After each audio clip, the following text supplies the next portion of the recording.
Let's move to the race for the White House. We know Trump won Florida in 2016 and again in 2020. Polls, like I showed our viewers, are right there, surprisingly tight between Harris and Trump. What do undecided Floridian voters want to hear from the candidates before the election in just about a month? It's the issues that everybody's concerned about: the price of food, the price of rent, the cost of gasoline. In essence, things that are affecting them on a daily basis. And the southern border, which, by the way, is affecting every country in the entire nation of ours, including Florida. And we have, thousands upon thousands of people that have been brought here in the middle of the night with these flights that, again, people just being dropped off at the airport in the middle of the night. And so we're seeing those effects in our school systems, for example. But I think the real issues here are the day-to-day issues that affect people's ability to feed their families, to pay their rent, to put food on the table. And so those are the issues that are hurting folks. Those are the issues that people remember. We're in much better shape when President Trump was in the White House.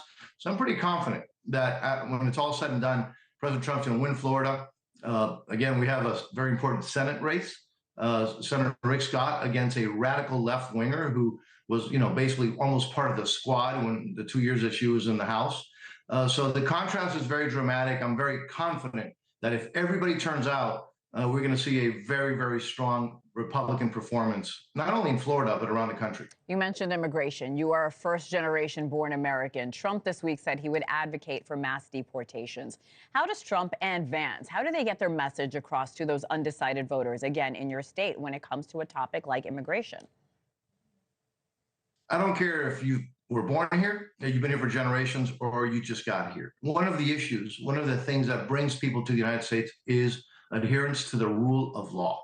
And you can't have this lawlessness that has taken place because of this administration. And the folks that are struggling the most, by the way, are those who are trying to come to the United States legally, who've been waiting in line legally in that legal process, or who may have legitimate claims of asylum. Good luck trying to get your legitimate claim of asylum processed now. This is disastrous, not only to the national security interests of the United States, what is going on in the southern border, but also to immigrants, to legal immigrants, and to all communities. I represent an area that is, frankly, one of the largest immigrant populations in the country. And people understand that this is unsustainable. It is a threat to national security, to economic security. And again, a gross violation of the rule of law. That cannot be accepted. Let's move on to foreign policy. We know that is also a top concern for so many voters.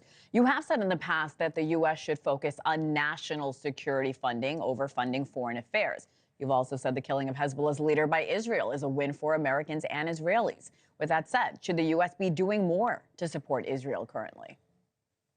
Absolutely. The U.S. seems to be confused, trying to placate maybe certain voters or certain constituencies. Look, you know what they need to do? Support Israel. Israel is fighting for its life. It is fighting against evil terrorists. And anytime that evil succeeds in killing another terrorist, it's good for the country. It's good for our country. It's good for humanity. So we should support good. This is a fight between good and evil. Israel is good, fighting evil. We need to be all in, making sure that Israel succeeds and, frankly, wipes out these terrorists that are trying to kill Israelis, kill Jews, and ultimately would like to also bring death to America. Florida Congressman Mario Diaz-Balart, thank you so much for joining us today, Congressman. We appreciate it.